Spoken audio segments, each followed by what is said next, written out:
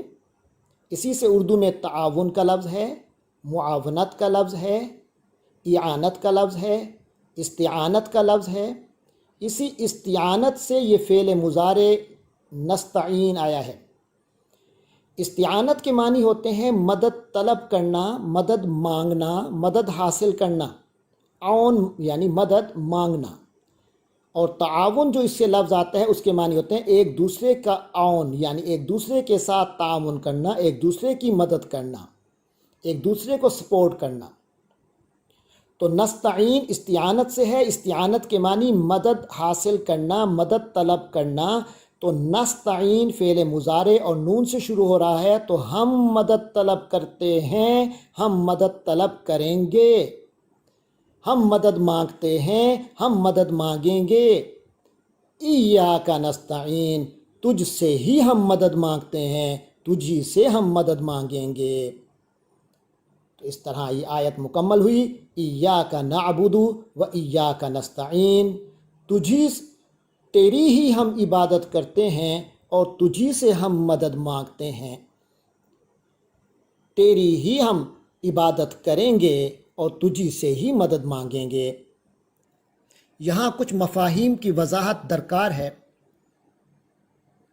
سب سے پہلے تو اس کے بارے میں یہ بات سمجھنے کی ہے کہ اللہ کے نبی صلی اللہ علیہ وسلم نے اللہ سے جو روایت کی، یعنی حدیث قدسی جو سامنے آئی، وہ یہ ہے کہ اللہ تبارک و تعالی نے سورۃ الفاتحہ پڑھنے والے کے بارے میں فرمایا کہ جب وہ پہلی 3 آیات پڑھتا ہے تو وہ میری حمد و ثنا کرتا ہے، میری شان اور بزرگی بیان کرتا ہے، اور آخری 3 آیتوں کے حوالے سے فرمایا کہ میرے بندے نے مجھ سے مانگا اور وہ مجھ سے جو مانگتا ہے میں اسے پورا کروں گا۔ پھر یہ درمیان کی آیت جو تھی اس کے بارے میں فرمایا تھا یہ میرے اور میرے بندے کے درمیان مشترک ہے۔ اس کے اشتراک کی وجہ اس کے وہ 2 پہلو ہیں جو اس آیت کے اندر موجود ہیں۔ ایک وہ پہلو جو پچھلی 3 آیتوں سے ملا ہوا ہے، اور ایک پہلو جو اگلی 3 آیتوں سے ملا ہوا ہے۔ پچھلی 3 آیتیں جن میں اللہ کی حمد و ثنا ہے، تو اس آیت میں وہ پہلو بھی موجود ہے، کیونکہ انسان اس میں اللہ کے سامنے عرض کر رہا ہے، اللہ کی شان بیان کر رہا ہے کہ عبادت اور اعانت کے لائق آپ ہی ہیں، اور یہ بیان کرتے ہوئے اس میں دوسرا پہلو بھی سامنے آتا ہے، وہ ہے کہ اللہ سے مانگ رہا ہے۔ اس کے علاوہ اس آیت میں نعبدو کہا گیا ہے، اعبدو نہیں کہا، جیسا کہ ہم نے الفاظ کی وضاحت میں بتایا تھا کہ میں عبادت کرتا ہوں کہ عربی تو اعبدو ہے، جیسے اعوذو میں پناہ میں آتا ہوں، اور اگر نعوذو ہو تو ہم پناہ میں آتے ہیں، تو یہاں نعبدو ہے یعنی ہم عبادت کرتے ہیں۔ استعینو ہوتا کہ میں استعانت کرتا ہوں، میں مدد کا طلبگار ہوں، یہاں استعینو نہیں کہا بلکہ نستعینو کہا۔ واحد کی جگہ جمع کا صیغہ بولا گیا تو اس کی وجہ ایک تو یہ بتائی جاتی ہے کہ یہاں عبادت کی اجتماعیت کی طرف اشارہ ہے، کہ عبادت اسلام میں جو ہے اس میں بھی اجتماعیت مقصود ہے۔ اور دوسری جو اہم بات اس میں سامنے آتی ہے وہ یہ ہے کہ انسان ایک عبادت بہت عظیم عمل ہے، تو اس میں یہ احساس ہو جانا کہ میں یہ عظیم عمل کر رہا ہوں، تو ایک قسم کا اس میں بھی ایک اظہار ذات ہے۔ تو اپنے ذات کو بے خودی کے عالم میں لے جانے کے لیے فرمایا آبود نہیں فرمایا بلکہ نعبدو کہا، کہ میں کہاں میں اور میری عبادت کی حیثیت کیا ہے کہ وہ اللہ کے سامنے پیش کر سکوں۔ ہاں البتہ اللہ کے کچھ مقربین ہیں جن کی سرشاری، جن کی عبادت اللہ کو یقیناً پسند ہے، تو میری عبادت بھی ان کی عبادت میں مل جائے تو شاید اللہ کے ہاں قبول ہو جائے۔ تو گویا انسان اپنی عبادت کو دوسرے اللہ کے مقربین کی عبادت کے ساتھ ملا کر اللہ کی خدمت میں پیش کر رہا ہے، اس لیے کہتا ہے نعبدو، اور اسی لیے عرض کرتا ہے نستعین۔ تو گویا یہ بھی ایک قبولیت کا بہانہ ہے۔ اللہ تعالی نے تعلیم کے انداز میں وہ تمام ادوات و اسباب مہیا فرما دیے جو ایک عاجز و لاچار کو اپنے داتا اور مولا اور مالک کل کے سامنے جس انداز میں اپنی بات کو پیش کرنا چاہیے۔ یہاں ایک اور چیز بھی سامنے رہنی چاہیے کہ عبادت جس کا عہد کیا جا رہا ہے، عبادت کے 3 عناصر ہوتے ہیں: عبادت، عابد اور معبود، یعنی ایک وہ عمل جو عبادت کہلاتا ہے، اور دوسرا اس عبادت کا کرنے والا جو عابد ہے، اور ایک وہ ذات جس کی عبادت کی جا رہی ہے وہ معبود ہے۔ عربی زبان کا انداز یہ ہوتا ہے کہ جب کوئی کہے کہ ہم آپ کی عبادت کرتے ہیں تو عرض کرے گا نعبدو کا، ہم آپ سے استعانت کرتے ہیں، آپ کی مدد چاہتے ہیں، نستعینو کا۔ تو گویا اس اسلوب میں کہ یہاں عابد اور عبادت کے عمل سے پہلے معبود کا ذکر کر دیا، تو اس طرف اشارہ ہے کہ عابد کو لازماً بذات معبود کی طرف ہی متوجہ رہنا چاہیے، اور اپنی عبادت کو اپنے اور اس کے بیچ ایک عمدہ اور اچھے واسطے اور رابطے کے طور پہ اختیار کرنا چاہیے۔ اس لیے کہ کامل عبادت وہی ہے جس میں انسان اپنی ہستی کو بھی بھول جائے اور سوائے معبود کے اور کچھ نظر نہ آئے۔ اس کے بعد اس آیت کا جو گزشتہ آیات کے ساتھ ایک عجیب سا تعلق ہے کہ پہلی 3 آیتوں میں غائبانہ انداز ہے، جبکہ اس چوتھی آیت میں پہنچ کر انسان خطاب کے انداز میں شاہدانہ انداز میں آ جاتا ہے۔ تو گویا ابتدا میں اللہ تعالیٰ کو بن دیکھے صرف کائنات قدرت میں اس کے مظاہر کو دیکھ کر اس کی حمد کا ترانہ اس کی زبان پر طاری ہوتا ہے۔ اس کی مخصوص صفات رب العالمین، الرحمن، الرحیم، مالک یوم الدین، اور عبادت و استعانت میں اسی کا ہی لائق ہونا، اسی کو ہی سجنا، ان کا ذکر کر کے اپنے دل کو شاد و آباد کرتا رہتا ہے۔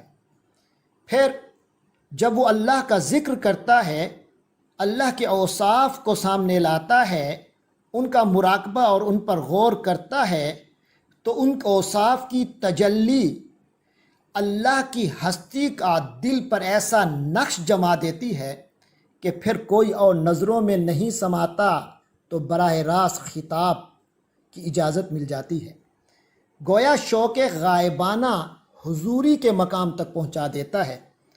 اب اس کے روبرو ہو کر وفاداری کا عہد کرتا ہے کہ اے بار الہا، میں تجھ پر قربان، اور تیرے سوا کون ہے جس کو میں اپنی عبادت نظر کروں۔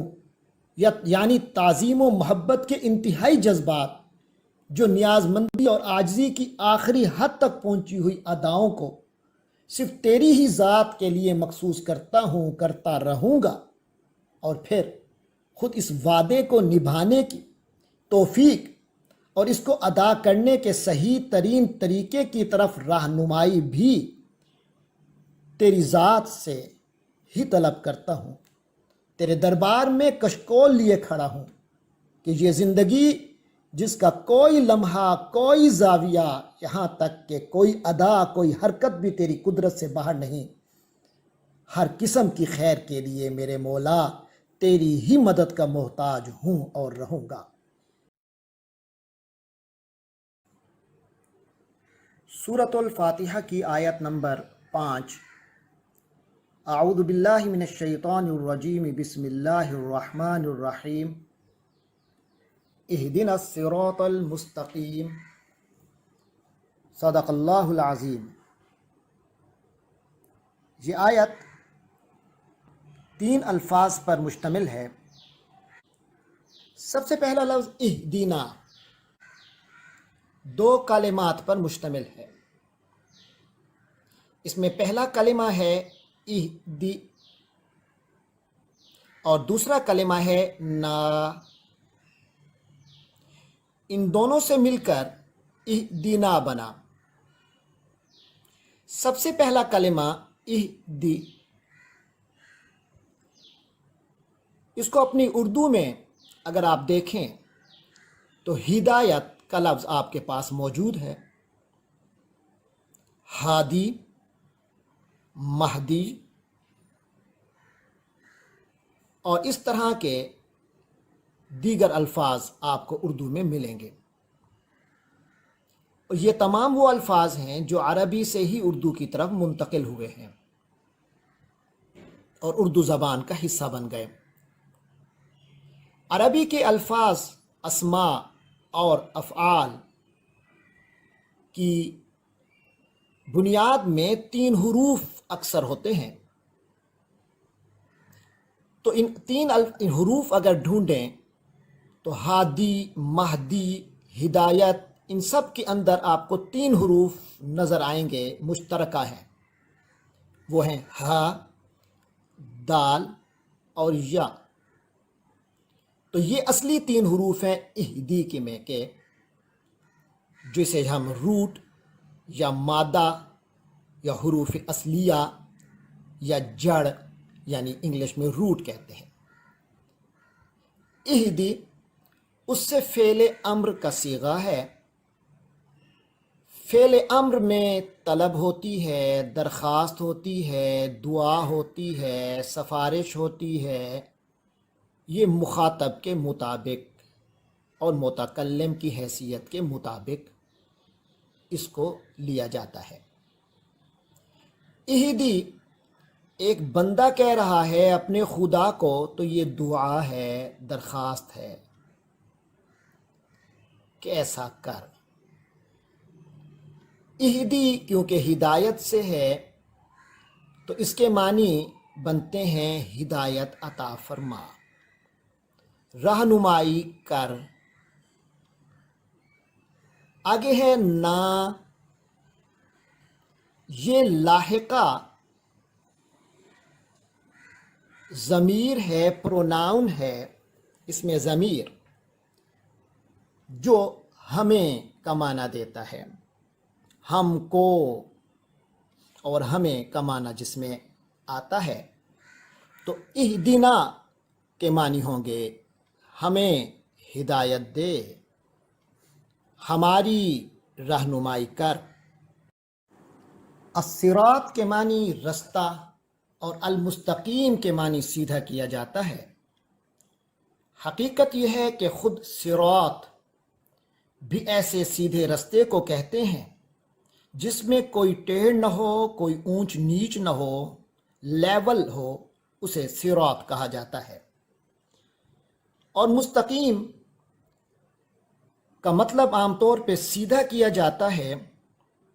یہ وجہ ہے کہ مستقیم کے معنی میں سیدھا بھی ہے، لیکن یہ جو استقامت سے ہے مستقیم، جو چیز استقامت پر ہو اس کو مستقیم کہتے ہیں، اور خود استقامت جو ہے وہ قیام سے ہے، جس کے اصلی حروف قاف، واو اور میم ہیں۔ اسی سے قوم کا لفظ آیا ہے، اسی سے قیام ہے، اسی سے مقام ہے، اسی سے مقیم ہے۔ یہ سارے الفاظ اردو کے عربی سے اسی مادے کی بنیاد پر ہیں۔ ان میں کھڑا ہونا بھی ہوتا ہے، ان میں کسی کام کے لیے ڈٹ جانا بھی ہوتا ہے، اسی میں ٹیڑھ پن سے بچنا بھی ہے۔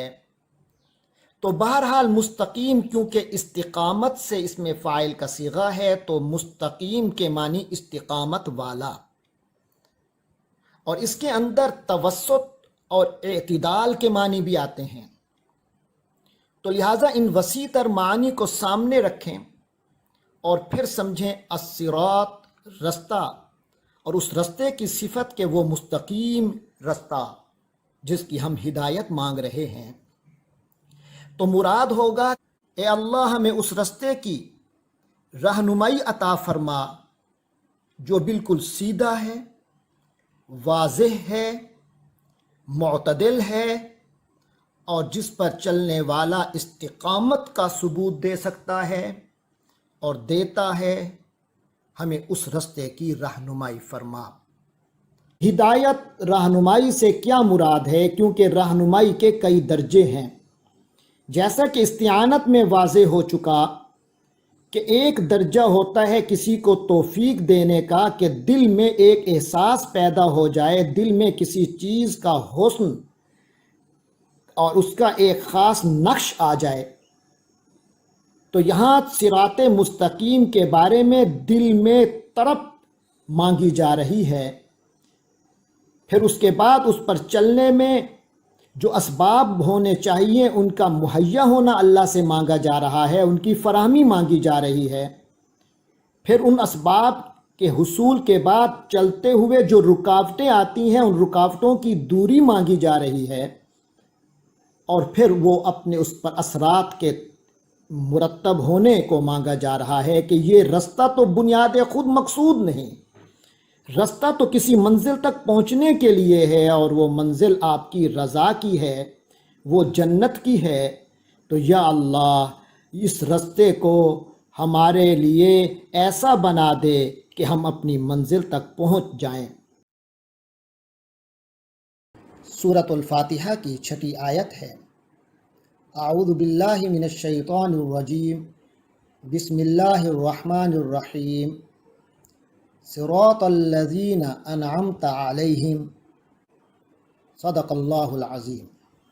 صراط الذین انعمت علیہم 4 الفاظ پر مشتمل ہے۔ صراط کے معنی راستہ، ایک واضح اور کھلا راستہ، گزشتہ روز اس پر گفتگو ہوئی۔ الذین، الذین اس میں موصول ہے۔ عام طور پہ ہم اردو میں اس کا ترجمہ جو لوگ، جن لوگوں کو، اس طرح کا ترجمہ ہوتا ہے۔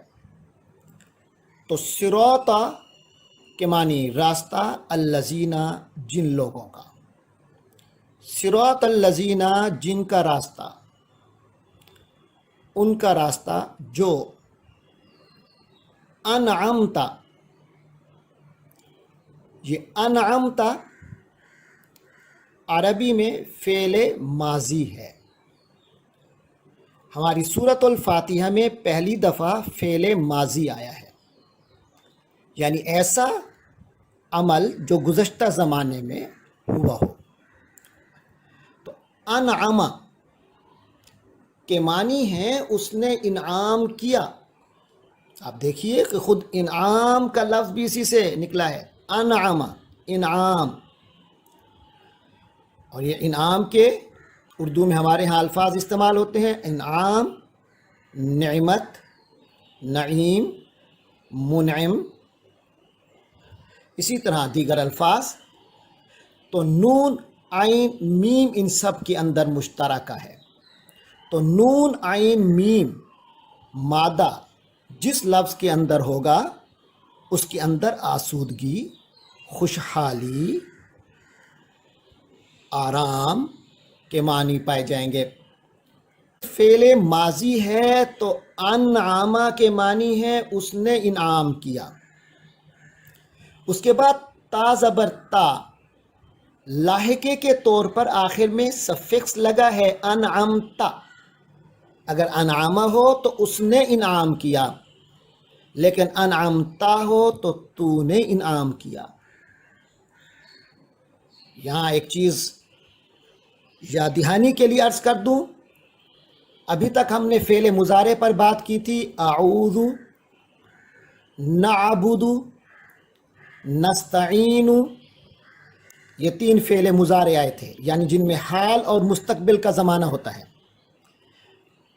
ان میں آپ نے دیکھا پری فکس آتا تھا، یعنی کہ سابقہ آتا تھا، اصل روٹ سے پہلے حرف آتا تھا جو کہ بتاتا تھا کہ کون کر رہا ہے، کون کرے گا. جبکہ فعل ماضی میں آپ نوٹ کیجئے کہ آخر میں اصل لفظ کے آخر میں آتا ہے لاحقہ بن کر، سفکس بن کر. انعمتا، یہ جو تا ہے یہ تو کا معنی دے رہا ہے. انعمتا، تو نے انعام کیا. علیہم چوتھا لفظ. علیہم بذات خود 2 کلمات پر مشتمل ہے، ایک علی اور دوسرا ہم. یہ بھی علی کے ساتھ اٹیچ ہو کر آیا ہے، علیہم. اور یہ جو ہم ہے یہ اس میں ضمیر ہے، یعنی ان لوگوں، وہ لوگ. تو علی کے معنی پر، تو علیہم جب دونوں اکٹھے ہوئے تو اس کا ترجمہ ہوگا ان پر، جن پر.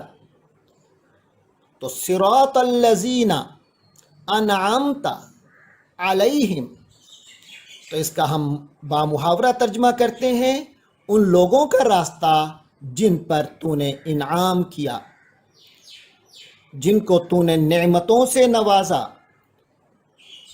یہ 6ٹھی آیت ہے. آپ کو یاد ہوگا کہ گزشتہ روز ہم نے پڑھا، اللہ سے دعا کی، اے اللہ ہمیں ہدایت عطا فرما صراط مستقیم کی. صراط اور مستقیم دونوں پر گفتگو ہو گئی. اب ہم مانگ رہے، اس راستے کی وضاحت عرض کر رہے ہیں. یقینی بات ہے کہ انسان کو جس چیز کی تڑپ اور شدید خواہش ہوتی ہے تو وہ جب مانگتا ہے تو اس شوق کے ہاتھوں وہ بات کو طویل کرتا ہے. عرض کی صراط الذین انعمت علیہم، ان لوگوں کا راستہ جن پر تو نے انعام کیا. یہاں یہ بات بھی سامنے آئی کہ اے اللہ میں آپ سے جو راستہ مانگ رہا ہوں یہ کوئی ایسا راستہ نہیں ہے جو راستہ کوئی تنے تنہا میں نے طے کرنا ہے، بلکہ یہ تو وہ عظیم راستہ ہے جس پر وہ عظیم لوگ چلتے رہے جن پر آپ کے انعامات ہوتے تھے. تو مجھے بھی اسی کیٹیگری میں شامل کر لے. اب اسی کی روشنی میں وہ نعبدو کا جو جمع کا صیغہ تھا، نستعین کا جو جمع کا صیغہ تھا، اور اہدنا میں ہمیں ہدایت میں جو جمع کی بات تھی وہ یہاں سمجھ آئے گی. یہ میں اکیلا نہیں ہوں، یا اللہ مجھے تو نے ان لوگوں میں شامل رکھنا ہے جو کہ تیرے انعام یافتہ ہے. قرآن و حدیث سے معلوم ہوتا ہے کہ انعام یافتہ لوگ کون ہیں. قرآن مجید میں انعام یافتہ لوگوں کی وضاحت آتی ہے، من النبیین والصدیقین والشہداء والصالحین. فرمایا من النبیین، ان کی وضاحت یہ ہے کہ وہ انبیاء ہیں، والصدیقین، اور ان انبیاء کے صدیقین ہیں، والشہداء، اور دین کے لیے اپنی جان کی بازی لگا دینے والے ہیں، والصالحین، اور جنہیں مرتبہ شہادت تو نہیں ملا لیکن وہ دین کے لیے ان کی زندگی پورے اللہ کے احکام کے مطابق گزری، وہ لوگ ہیں. تو یہ 4 کیٹیگریز کا ذکر ہوا ہے منعم علیہم میں. تو اللہ تبارک و تعالی سے دعا ہے کہ وہ ہمیں بھی انہی کے رستے پر چلنے کی توفیق عطا فرمائے اور انہی کا رستہ ہمارے لیے آسان بنائے. چلنے میں جو رکاوٹیں آتی ہیں انہیں دور فرمائے اور بالآخر ہمیں اسی منزل تک پہنچائے جس منزل تک وہ عظیم منعم علیہم لوگ پہنچے ہیں۔ سورۃ الفاتحہ کی آخری اور 7ویں آیت غیر المغضوب علیہم ولا الضالین، آمین۔ اس آیت میں 5 الفاظ ہمارے سامنے ہیں: غیر، المغضوب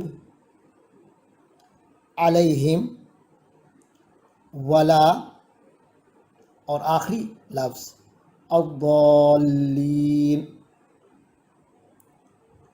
سب سے پہلا لفظ غیر، یہ ہماری اردو میں بھی استعمال ہوتا ہے، فلاں کے بغیر، فلاں کے بغیر۔ تو یہ جو غیر کے معنی نفی کے لیے آتا ہے، کسی چیز کو نفی کرنے کے لیے، تو اس لیے ہم اس کا مطلب نہیں بھی کر دیتے ہیں۔ المغضوب، اردو میں لفظ غضب استعمال ہوتا ہے غصہ ہونے کو، اور جب اللہ کی طرف اس کی نسبت ہوتی ہے تو مراد ہوتا ہے عذاب، اللہ کا غضب ہوا فلاں پر، اللہ کے منکرین پر اللہ کا غضب ہوتا رہا۔ تو غضب کا جو اصل معنی ہے وہ تو ہوتا ہے کہ انتقام کے جذبے سے خون میں جوش آنا، اس کو اصل میں غضب کہتے ہیں۔ لیکن بہرحال جب اللہ کی طرف نسبت کریں گے تو وہاں اس کے معنی وہی اللہ کے عذاب کے ہوں گے، لیکن وہ کیفیت ذہن میں رکھیں، اللہ کی انسانی کیفیت تو بہرحال ہوتی نہیں ہے۔ تو معلوم یہ ہوا کہ اس سے مراد ہے شدید قسم کا غصہ، جیسے ہم اللہ کے عذاب کی صورت میں جو آتا ہے ہم اسے بولتے ہیں۔ تو مغضوب کے معنی ہو جائیں گے وہ جس پر غصہ ہوا ہو، لہذا وضاحت کے لیے آگے بتایا علیہم، علیہم کا ذکر پہلے صراط الذین انعمت علیہم میں بھی گزر گیا کہ یہ بذات خود علیہم 2 کلمات ہیں، ایک علی جو عام طور پہ پر، اوپر کے معنی میں آتا ہے، اور ہم یعنی ان لوگوں، علیہم ان لوگوں پر۔ تو المغضوب علیہم ان لوگوں پر تیرا غصہ ہوا، تیرا غضب آیا، تیرا عذاب آیا۔ غیر المغضوب علیہم ان لوگوں پر تیرا عذاب نہیں آیا، وہ لوگ تیرے مغضوب نہ تھے۔ وا کے معنی پہلے گزر چکے پچھلے اسباق میں، اور کے لیے آتا ہے یہ 2 لفظوں، 2 جملوں، 2 صفات کو ملانے کے لیے آتا ہے، اور لا کے معنی نہیں، ولا اور نہیں اور نہ ہی، الضالین یہ ضلال سے ہے، ضاد سے جو ضلال آتا ہے اس کے معنی ہوتے ہیں گمراہی۔ عربی میں ضلال کے معنی گمراہی بھی ہیں، سرگردانی، رستے میں بھٹک جانا، رستہ چل رہا تھا اچانک بھٹک گیا، رستہ بھول گیا، اور اس کے معنی ضائع ہونے کے بھی ہیں۔ تو ضال کے معنی ہوں گے گم ہونے والا، بھٹک جانے والا، ضائع ہو جانے والا۔